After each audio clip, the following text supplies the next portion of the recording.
Good morning children. काल बघत होतो आपण स्टँडर्ड 6 सायन्सचा 14th lesson light and the formation of shadows. आपण काल लाईटबद्दल बघितलं, ल्युमिनस नॉन ल्युमिनस ऑब्जेक्ट्स बघितले, लाईट कसा स्प्रेड होतो ते बघितलं आपण, लाईटचा पाथ बघितला आणि लिनियर प्रोपॅगेशन ऑफ लाईट बघितलं. आज आपण बघणार आहे what is reflection. What is reflection. समजा हा सोर्स ऑफ लाईट आहे. सोर्स ऑफ लाईट काही पण असू शकतो, म्हणजे तो ट्यूबलाईट असेल, बल्ब असेल, कॅन्डल असेल, टॉर्च असेल, सन असेल, आणि ते एक ऑब्जेक्ट पडलेला आहे. बुक आहे समजा हे, बरोबर आहे, आणि इथे ऑब्झर्वर आहे, म्हणजे डोळा आहे आपला, पाहतोय आपण. ठीक आहे.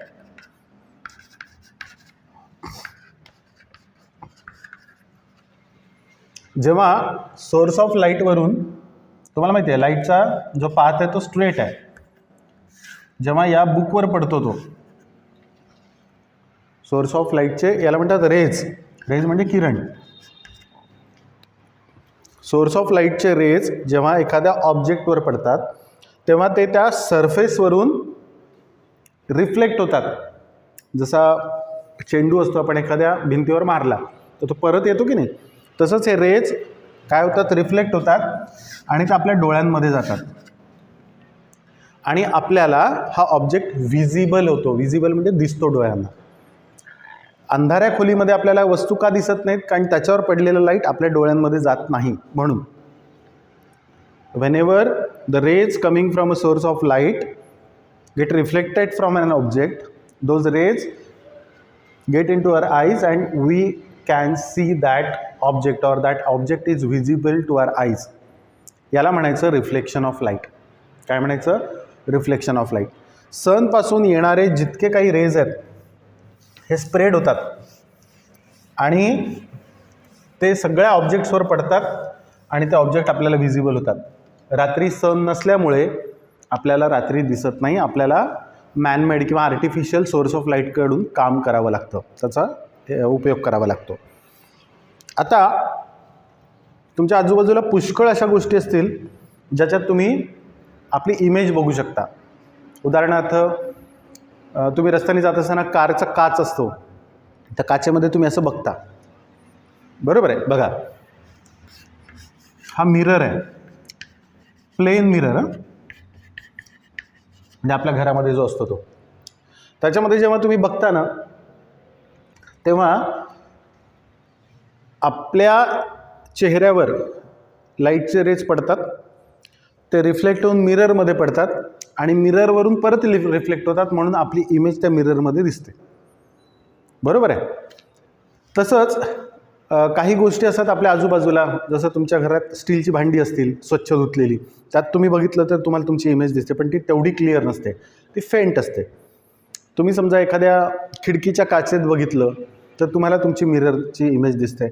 आजूबाजूला हॉटेल्समध्ये जी काचं लावलेली असतात तिथे तुम्ही जाल तर तुम्हाला तुमची इमेज दिसते, पण ती that is not that clear which we can see in the plane mirror, बरोबर आहे. अशा पुष्कळशा वस्तू असतात जिथे तुम्हाला तुमच्या इमेज दिसतात. आता प्लेन मिररबद्दल बोलायचं जर झालं, तुम्ही समजा आरशासमोर उभा आहात, बरोबर आहे. समजा आरशासमोर उभा आहेत ना, when you raise your right hand, तुमची जी इमेज आहे ती लेफ्ट हँड रेज करते, म्हणजे तुमची विरुद्ध इमेज तुम्हाला मिररमध्ये दिसते. तुमचा डावा डोळा उजवा झालेला असतो, उजवा डोळा डावा झालेला असतो, बरोबर आहे. पण तुमची इमेज उलटी झालेली नसते, म्हणजे खाली डोकं वर पाय झालेले नसतात. इमेजची साईज तेवढीच असते. इमेजची साईज बदलत नाही प्लेन मिररमध्ये. फक्त काय बदलतं तर तुमचं जे लेफ्ट असतं ते राईट होतं आणि राईट असतं ते लेफ्ट होतं.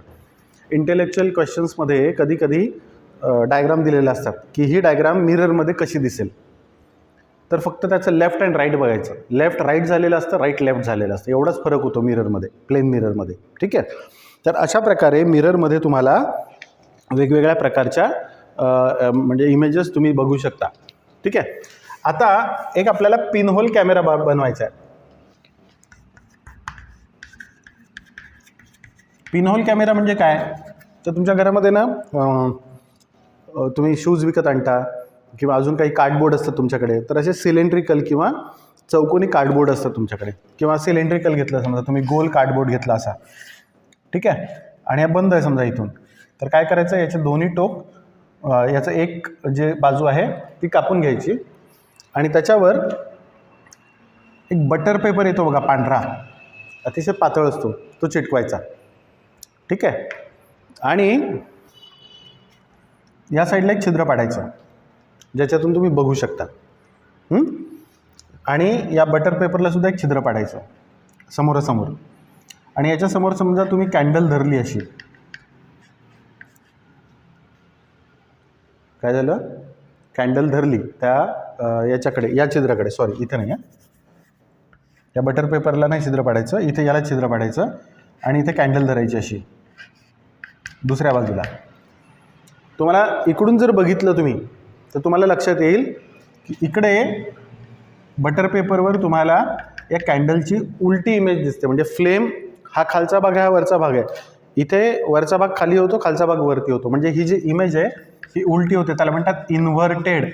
इन्व्हर्टेड म्हणजे खाली डोकं वर पाय. हा पिनहोल कॅमेरा आहे. या पिनहोल कॅमेऱ्यामध्ये तुम्हाला इमेज इन्व्हर्टेड दिसते, मिररसारखी दिसत नाही. मिररमध्ये इन्व्हर्ट होत नाही इमेज. बघा इथे पेज नंबर 100वर पिनहोल कॅमेरा कसा बनवायचा आहे ते सांगितलेलं आहे. तुम्हाला तो पिनहोल कॅमेरा बनवायचा आहे. लक्षात आलं. आता काय होतं,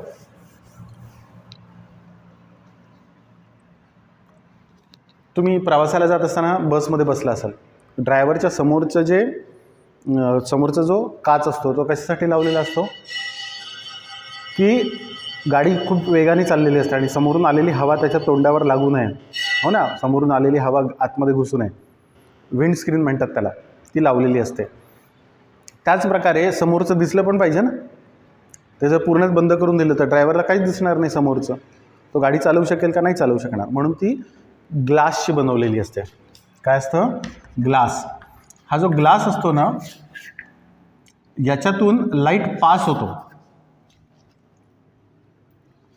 बघा, मिरर आहे आणि ग्लास याच्यात फरक आहे. मिररमध्ये पास होत नाही, तो रिफ्लेक्ट होतो, बरोबर आहे, कारण त्याच्या मागचा भाग जो असतो त्याच्यावर काय लावलेलं असतं, कोटिंग लावलेलं असतं मर्क्युरीचं, पास होत नाही तो. म्हणजे आणि हा ग्लास जो असतो याच्यावर कोटिंग नसतं, त्याच्यामुळे तो काय जे रेज असतात लाईटचे ते पास होतात.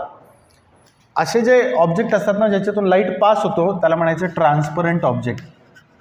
काय म्हणायचं, ट्रान्सपरंट, पारदर्शक, ज्याच्यातून आपण आरपार बघू शकतो. मिररमधून आपण आरपार बघू शकत नाही, लक्षात घ्या. खिडकीची जी काचं असतात त्याच्यातून तुम्ही आरपार बघू शकता. समजा त्याच्यावर फिल्म लावलेली असेल तर आतले बाहेर बघू शकतात किंवा बाहेरच्या आत बघू शकतात. असं ते रिव्हर्सिबल इरिव्हर्सिबल करतात, बरोबर आहे. आता समजा एखादा दरवाजा आहे लाकडाचा आणि त्याच्यावर काच नाही आहे किंवा हे आहे, हे जर माझ्या डोळ्यासमोर दिसलं, ठेवलं, तर मला याच्यातून इकडून बाहेरचं दिसत नाही, कारण याच्यातून लाईटच पास होत नाही आहे, बरोबर आहे. ज्या ऑब्जेक्टमधून लाईट पास होत नाही त्याला म्हणायचं ओपेक. ओपेक ऑब्जेक्ट, जसा डस्टर झाला किंवा हे खडूचा बॉक्स झाला किंवा माझं पुस्तक झालं किंवा माझा हात झाला, हे काय आहेत, ओपेक ऑब्जेक्ट आहेत. भिंत झाली, माझे कपडे झाले, है ना, हे ओपेक ऑब्जेक्ट आहेत, याच्यातून लाईट पास होत नाही. पण काही ऑब्जेक्ट असे असतात की ज्याच्यातून पार्शली, म्हणजे काही प्रमाणात, पार्शली म्हणजे काही प्रमाणात त्याच्यावर पडलेले काही रेज पास होतील, काही रेज पास होणार नाहीत. असे जे ऑब्जेक्ट असतात, जसं काय म्हणू आपण, तुम्हाला ऑइल असतं समजा, ऑइल जर ग्लासमध्ये घेतलं, पाणी घेतलं समजा ना, तर तुम्हाला आरपार दिसेल. पण समजा ग्लासमध्ये ऑइल घेतलं ना तर तुम्हाला एकदम आरपार दिसेल पण आणि काही भाग दिसणार पण नाही. असे जे ऑब्जेक्ट असतात त्याला म्हणायचं ट्रान्सपरंट झाले, ओपेक झाले. आणि तिसरा जो प्रकार असतो त्याला म्हणायचं ट्रान्सल्युसेंट. काय म्हणायचं, ट्रान्सल्युसेंट.